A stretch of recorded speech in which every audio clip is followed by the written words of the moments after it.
Të nderuar teleshikues, përshëndetje, unë jam Flutur Akasa dhe do të jemi bashkë në këtë edicion informativ këtu në Drita Televizion. Ju njohim me zhvillimet e ditës. Emri i Shqipërisë është përmendur në një nga miliona dokumentet e publikuara nga dosjet e Jeffrey Epstein. Bëhet fjalë për një email të vitit 2012, ku ish sekretari i përgjithshëm i Këshillit të Evropës i referohet qëndrimit të tij në Tiranë. Komunikimi ka ngritur pikpyetje për natyrën e kontakteve private të zyrtarëve ndërkombëtar me financierin amerikan i dënuar për krime seksuale. Shqipëria dele e përmendur në një nga rreth 3 milion dokumentet e bëra publike së fundmi në kuadër të dosjeve që lidhen me financierin amerikan Jeffrey Epstein. Referencat gjenden në një email të datës 25 maj 2012 të dërguar nga Torbjørn Jagland, në atë kohë sekretari i përgjithshëm i Këshillit të Evropës. Në mesazhin elektronik, Jagland i përgjigjej një komunikimi të mëparshëm të Epstein, duke i shkruar: "Përshëndetje Jeffrey, jo, nuk e kam telefonuar ende, kam qenë në Tiranë, po shkoj në Jordani, Palestinë dhe Izrael, kthehem të njëjtën." Emaili është bërë pjesë e një bisede ku Epstein e pyeste nëse ai kishte kontaktuar një person të tretë, Barbara Daniels, dhe kërkonte që të njoftohej për një telefonat të mundshme. Sipas arkivave zyrtare, Jagland kishte zhvilluar një vizitë zyrtare në Tiranë me 24 maj 2012, ku u takua me drejtuesit më të lartë të shtetit shqiptar të asaj kohe, përfshirë presidentin Bamir Topi, kryeministrin Sali Berisha dhe ministrin e jashtëm Edmond Haxhinasto. Një ditë më pas ai ka dërguar emailin që tashmë është bërë publik. Deri më tani nuk ka prova publike që të tregojnë për ndonjë veprimtari konkrete apo lidhje për te këtij komunikimi privat. Megjithatë, përfshirja e emrit të Jagland në korrespondencë me Epstein ka tërhequr vëmendje, duke ngritur diskutime mbi natyrën e marrëdhënieve personale që figura të njohura politike dhe institucionale kanë pasur me financierin amerikan. Jeffrey Epstein u përball me vite me radhë me akuza të rënda për shfrytëzim dhe abuzim seksual ndaj vajzave të reja, ndërsa rrethi i tij shoqëror përfshinte emra të njohur nga politika, biznesi dhe arti. Autoritetet amerikane kanë theksuar se përmendja e një personi në dokumente nuk përbën automatikisht provë dhe përfshirje penale, por publikimi i materialeve ka nxitur debat të gjerë publik dhe politik në shumë vende. Rasti mbetet pjesë e analizës së dokumenteve të reja që po dalin në dritë, ndërsa çdo referencë ndaj vendeve apo figurave publike po shqyrtohet në kontekstin e plotë të komunikimeve.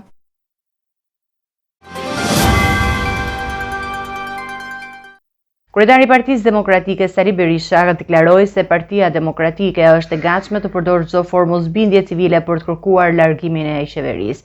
Ai ftoi qytetarët nga të gjitha rrethet të bashkohen në protestën kombëtare të 10 shkurtit. Berisha kritikoi gjithashtu ish liderët opozitar dhe disa ambasadorë të huaj për mosveprime sipas interesit të vendit. Pak ditë para protestës kombëtare të 10 shkurtit, kryetari i Partisë Demokratike Sali Berisha paralajmëroi qytetarët se PD-ja është e gatshme të zbatojë të gjitha format e mosbindjes civile për të rritur presionin ndaj qeverisë. Partia Demokratike ka në plan dhe në projekt të gjitha format e mosbindjes civile dhe është në zbatimin e tyre. Natyrisht Partia Demokratike kërkon nga qytetarët, fton qytetarët të bëjnë gjithçka për fitoren e kësaj betejë. Edi Rama të bëjë ç'të dojë, mrapa diellit të shkoj, shpresë nuk ka, do shkoj aty ku e ka vendin, aty ku e kanë vendin hajdutët dhe kriminalët që qeverisin një vend mbi baza me lidhje të forta me kartelët e drogës, krimin dhe farsë elektorale. Ai mbylli derën ish liderëve të opozitës Bamir Topi, Lulzim Basha dhe Enkeled Alibeaj, duke i cilësuar si pseudo-intelektual dhe duke theksuar se nuk mund të jenë pjesë e përpjekjeve për një front të unifikuar opozitar. Apo flet për intelektual apo për pseudo-intelektual? Pseudo-intelektualët janë fatkeqësia e kombit, janë njerimi kombëtar. A nuk patë rastin ata për qenë të mirë të Shqipërisë? Kjo parti, a nuk u dha atyre çdo mundësi? Të lutëm, a nuk u dha atyre çdo mundësi? Dhe çfarë përdorën? Mirësitë e Bamir Topi ishin pronat e tij, të Lulzim Bash pasurimi i tij dhe shkatrimi. Ai tjetër s'ja vjen fare për atë tjetër shkoi pyet ata që u dojtoi fushatën se çfarë thonë. Një koment Berisha e pati edhe për ambasadorët e huaj të akredituar në Tiranë. Këtu tregon se lobimi e Edi Ramës akoma ka efektet e tij korruptive të neveritshme, por kjo nuk pengoi shqiptarët të mbushin sheshit dhe të thonë fjalën e tyre, sidoqoftë më i bindur se nga ambasadorët që janë në Shqipëri, shumë prej tyre nuk pajtohen kurrë me bllokimin e drejtësisë, nuk pajtohen kurrë me zhvillimet e Akshit, në të cilat janë unike në historinë e Europës, por natyrisht heshtja nuk flet për mirë në këtë rast. Kryedemokrati gjithashtu komentoi edhe vendimin e Këshillit të Lartë të Gjyqësorit për të përcjellë çështjen e gjyqtares Irena Gjoka tek Inspektoriati i Lartë i Drejtësisë. Raportuesi për Shqipërinë në Parlamentin Evropian, Andreas Schieder, vlerësoi pozitivitetin dhe ecurinë e negociatave dhe theksoi se shansi i antarësimit është i mundur brenda 10 vjeçarit. Ministrja e Jashtme Elisa Spiropali garantoi përkushtimin e qeverisë për mbylljen e kapitujve dhe reformat e kërkuara nga Bashkimi Evropian. Shqipëria u vlerësua pozitivisht për ecurinë e negociatave me Bashkimin Evropian gjatë pjesëmarrjes së raportuesit Andreas Schieder në forumin e dialogut, edhe disa hapa drejt BE-s, i zhvilluar në praninë e ministres së jashtme Elisa Spiropali dhe ambasadorëve të huaj. Schieder u shpreh se në mbyllje të mandatit të tij në Parlamentin Evropian në vitin 2029, shpresojnë që të jetë ai që të komunikojë Shqipërisë vendimin për antarësim. Unë them që Kuvendi i Shqipërisë dhe qeveria shqiptare kanë bërë shumë punë të mirë dhe nëse plani vazhdon me të njëjtin ritëm dhe reformat bëhen e përmirësojnë jetesën e shoqërisë, atëherë ka një mundësi shumë të mirë integrimi të përfundojë në fund të kësaj dekade. Ministri Spiropali u shpreh e vendosur për përmbushjen e detyrimeve të vendosura nga Bashkimi Evropian dhe për mbylljen e suksesshme të gjithë kapitujve negociues. 2026 është vit vendimtar për objektivin ton strategjik për mbylljen e procesit teknik të negociatave brenda vitit 2027. Këto nuk janë fakte të thata apo tregues statistikor.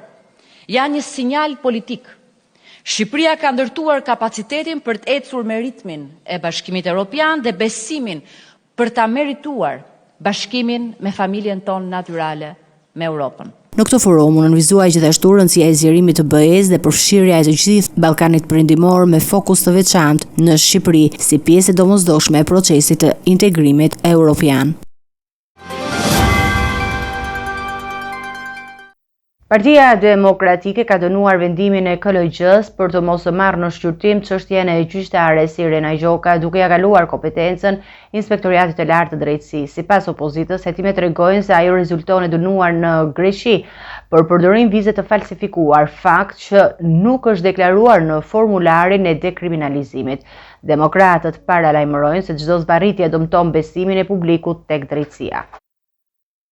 Partia Demokratike ka reaguar ashpër ndaj vendimit të Këshillit të Lartë Gjyqësor për të mos shqyrtuar drejt për drejt çështjen e gjyqtares Irena Gjoka, duke e referuar atë për kompetencë pranë Inspektoriatit të Lartë të Drejtësisë. Përmes një deklarate zyrtare, grupi parlamentar demokrat i cilëson këtë veprim si përpjekje për të shtyrë në kohë trajtimin e një rasti që sipas tyre kërkon vendimarrje të menjëhershme. Sipas tyre është e papranueshme që një gjyqtare dënuar me vendim penal të formës së prerë të vijojë ushtrimin e detyrës në gjykatën e posaçme, duke cënuar frymën e ligjit të dekriminalizimit dhe reformës në drejtësi. Dërgimi për kompetencë i LDK-s është një përpjekje e qartë për ta zvarritur akoma dhe më tej këtë çështje, me pasoja shumë të rënda për pushtetin gjyqësor, të drejtat e qytetarëve dhe besimin e publikut te sistemi i drejtësisë. Për Këshillin e Lartë Gjyqësor, duket normale që një gjyqtare e dënuar me vendim penal të formës së prerë të vazhdojë gjykimin në gjykatën e posaçme, duke minuar kështu qoftë qëllimin e ligjit të dekriminalizimit të miratuar në vitin 2015, ashtu dhe të paketës kushtetuese dhe ligjore të reformës në drejtësi të miratuar në vitin 2016. Partia Demokratike i bën thirrje Inspektoriatit të Lartë të Drejtësisë që të zbatojë ligjin dhe të kërkojë menjëherë nga KLG-ja deklarimin e mbarimit të mandatit të gjyqtares. Çdo sjellje e ndryshme e KLG-s dhe ILD-s vjen në kundërshtim me kushtetutën dhe ligjin, si dhe cënon rënd parimet e shtetit të së drejtës, pavarësinë e pushtetit gjyqësor dhe besimin e publikut tek sistemi i drejtësisë, nënvizon grupi parlamentar i Partisë Demokratike. Gjykata kushtetuese ka rrëzuar kërkesën e ish-ministrit të Shëndetësisë Ilir Beqaj për shfuqizimin e masës së sigurisë arrest me burg. Përmes avokatit të tij, Beqaj pretendon se nuk i dha asnjë mundësi të dëgjohej dhe të paraqiste argumentet para trupës gjykuese. Ai kundërshton gjithashtu qëndrimin e SPAK për rrezik largimi nga vendi, duke e cilësuar atë të pabazuar.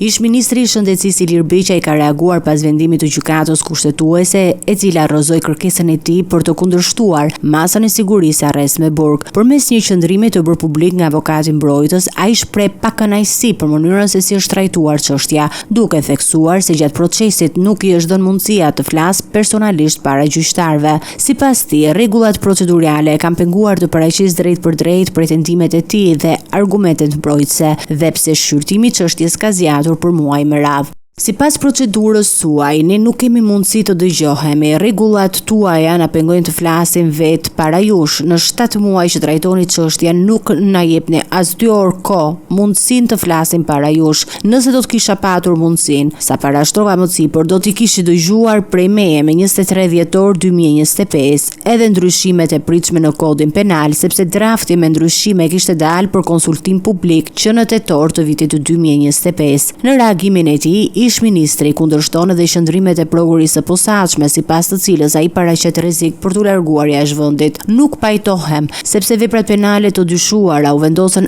artificialisht në kërkesën e SPAK për mas sigurie. U rrit artificialisht dënimi maksimal për të ngritur alibin e rrezikut të largimit. Çfarë më shtynte mua të largohesha nga vendi. E kisha dhe kam një procedim tjetër penal për një fakt penal shumë të rëndë dhe kisha masën detyrim paraqitje. Në përfundim, Beqaj ngrish shqetësim për raportin e lartë mes paraburgosurve dhe të dënuarve në vend, duke kërkuar nga gjykata kushtetuese një qasje më të kujdesshme dhe më garantuese ndaj të drejtave procedurale të personave në hetim.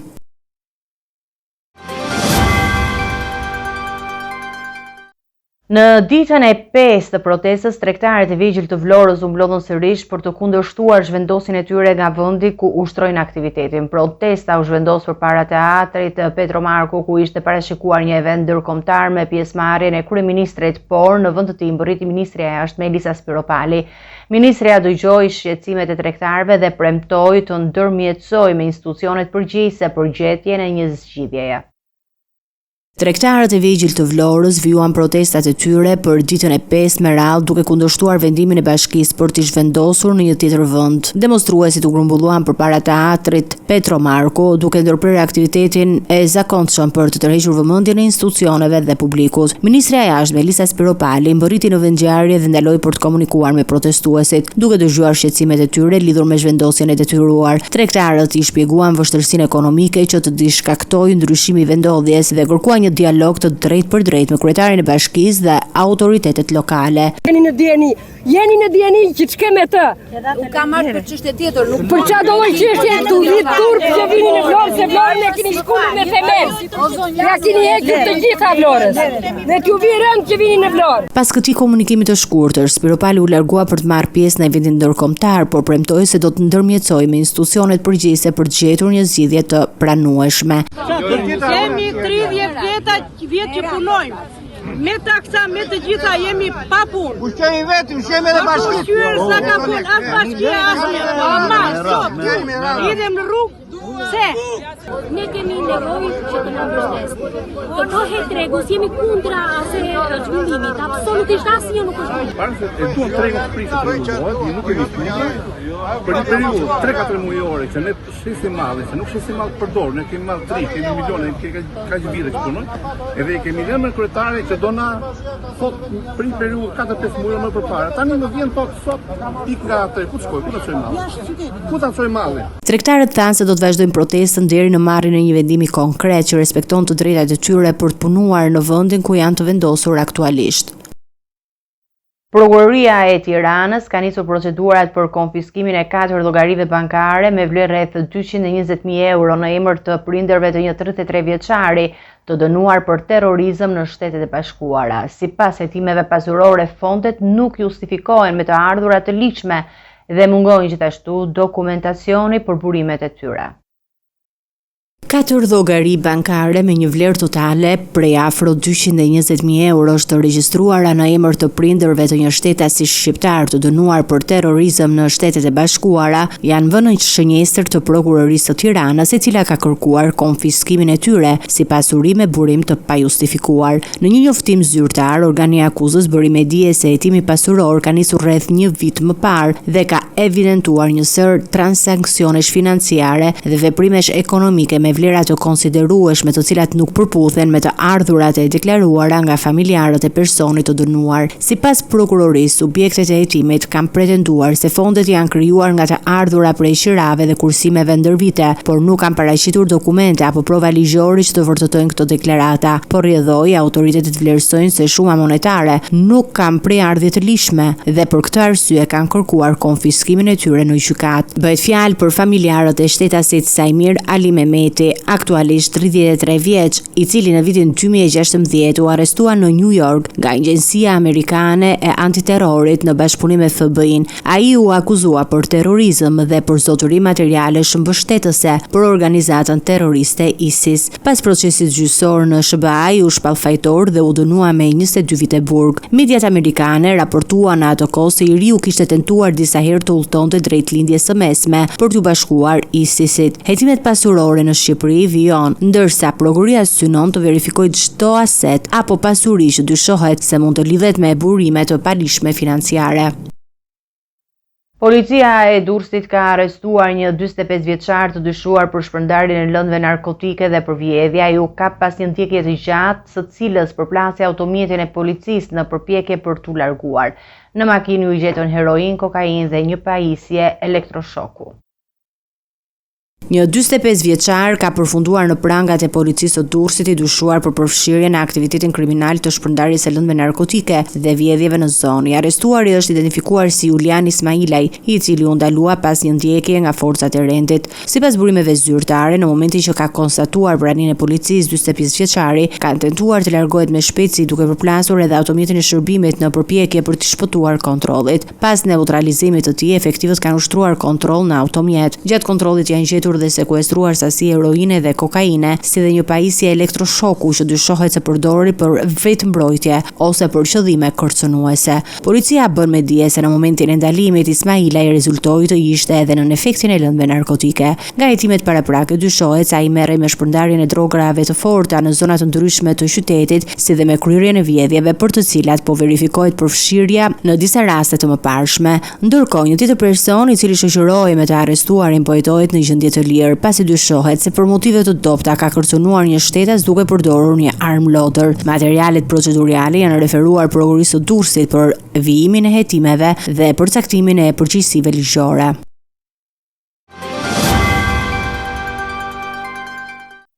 Eci me të tjera informacione, Komisioni Qendror i Zgjedhjeve në Kosovë ka shpallur rezultatet përfundimtare të zgjedhjeve parlamentare të 28 dhjetorit, ku lëvizja vetëvendosje rezulton forca e parë me 57 ulse në kuvend. Pas asaj rënditet PDK-ja me 22 mandate dhe LDK me 15 të tilla, ndërsa partitë e tjera kanë një përfaqësim më të kufizuar. KQZ-ja njoftoi se subjektet politike kanë të drejtë ankese brenda 48 orëve në panelin zgjedhor për ankesa dhe parashtresa. Procesi zgjedhor në Kosovë ka hyrë në fazën e përmbylljes pasi Komisioni Qendror i Zgjedhjeve publikoi rezultatet përfundimtare të votimit të 28 dhjetorit, duke përcaktuar dhe përbërjen e re të Kuvendit të Kosovës. Sipas shifrave zyrtare, lëvizja vetëvendosje ka dalë bindshëm forcë parë politike, duke siguruar 51.10% të votave dhe 57 mandate parlamentare. Partia Demokratike e Kosovës rënditet e dyta me 20.19% të votave dhe 22 ulse, ndërsa Lidhja Demokratike e Kosovës ka fituar 15 mandate. Aleanca për Ardhmërinë e Kosovës do të përfaqësohet me 6 deputet, lista serbe me 9 ulse, ndërsa Partia për Liri, Drejtësi dhe Mbijetesë e Nenad Rashiqit ka arritur të sigurojë një mandat në kuvend. Ndërkohë, Nisma Socialo-Demokratike ka marrë 1.59% të votave. Kryesuesi i KQZ-s Kreshnik Radoniqi theksoi se procesi i rinumërimit ka zgjatur 18 ditë dhe sipas tij zhvilluar pas një vërejtje nga vëzhguesit apo përfaqësuesit e subjekteve politike. Ai sqaroi shprehoi se megjithatë e drejta e ankesës mbetet e garantuar për të gjitha palët. Radoniçi bëri të ditur se çdo subjekt apo kandidat mund t'i drejtohet panelit zgjedhor për ankesa dhe parashtresa brenda 48 orëve dhe shpallja e rezultateve, duke paralajmëruar se vonesat e mëtejshme mund të shtyjnë proceset e tjera institucionale për formimin e organeve të reja. Me publikimin e rezultateve përfundimtare pritet që të nisin negociatat politike për krimin e shumicës parlamentare dhe formimin e qeverisë së re së Kosovës.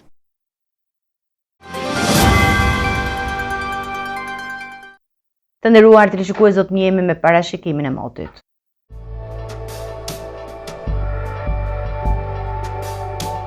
Territori shqiptar për datën 1 shkurt 2026 do të jetë në ndikimin e masave ajrore të paqëndrueshme, duke sjellë mot të vrenjtur dhe rreshje shiu në pjesën më të madhe të vendit, ndërsa në zonat malore priten rreshje dëbore. Paraditja do të karakterizohet nga vranësira të dendura dhe rreshje shiu në zonat qendrore dhe bregdetare, ndërsa pasditja sjell rreshje më të shpeshta në jug dhe juglindje si dhe dëbor në zonat malore verilindore. Temperatura minimale pritet të zbresë deri në -1 gradë Celsius, ndërsa ajo maksimale do të arrijë deri në 15 gradë Celsius në zonat bregdetare dhe jugore.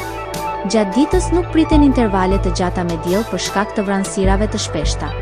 Era do të fryejë lehtë deri mesatare nga drejtimi jugor me shpejtësi 3 deri në 5 metra për sekond. Deti do të ketë dallgëzim të ulët deri mesatar rreth 1 deri në 2 ball. Indeksi ultraviolet për Tiranën më 1 shkurt 2026 pritet të jetë i ulët rreth 1. Sipas të dhënave astronomike, lindja e diellit në Tiranë do të jetë rreth orës 6:45 minuta, ndërsa perëndimi rreth orës 17:03 minuta. Temperaturat minimale dhe maksimale për disa qytete kryesore të Shqipërisë do të jenë si më poshtë. Shkodër, 6 deri në 10 gradë Celsius. Kukës, 1 deri në 7 gradë Celsius. Peshkopi, 0 deri në 5 gradë Celsius. Tiranë, 8 deri në 12 gradë Celsius. Durrës, 7 deri në 13 gradë Celsius. Kavaj, 8 deri në 13 gradë Celsius. Elbasan, 6 deri në 10 gradë Celsius. Berat, 7 deri në 11 gradë Celsius. Korçë, -1 deri në 3 gradë Celsius. Vlorë, 8 deri në 13 gradë Celsius. Gjirokastër, 6 deri në 12 gradë Celsius. Sarandë, 9 deri në 15 gradë Celsius.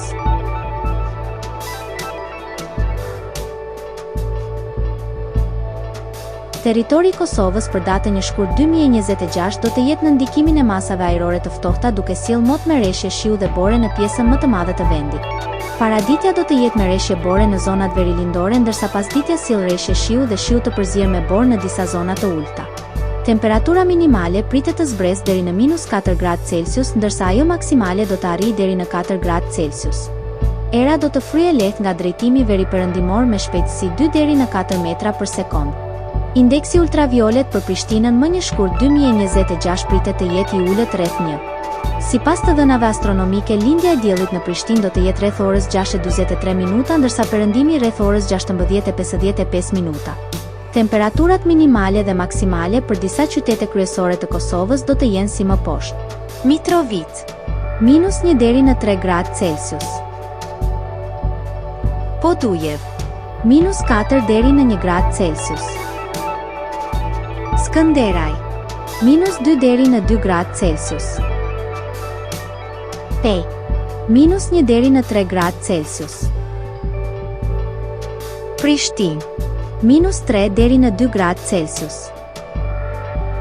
Gjakov, 0 deri në 4 gradë Celsius. Malishev, -1 deri në 2 gradë Celsius. Gjilan, -3 deri në 2 gradë Celsius. Ferizaj, -2 deri në 2 gradë Celsius. Kaçanik, -3 deri në 3 gradë Celsius. Suharek, -1 deri në 3 gradë Celsius. Prizren, -1 deri në 2 gradë Celsius. Ishte gjithçka e përgatitur në këtë edicion informativ. Për më shumë zhvillime, klikoni në faqen tonë zyrtare drita.tv. Mund të na ndiqni edhe në rrjetet sociale, Facebook, Instagram, YouTube, ku jemi me përditësime në çdo kohë. Vazhdoni të qëndroni në shoqërinë e televizionit Drita, bashkë me u takofshim në edicionin e ardhshëm.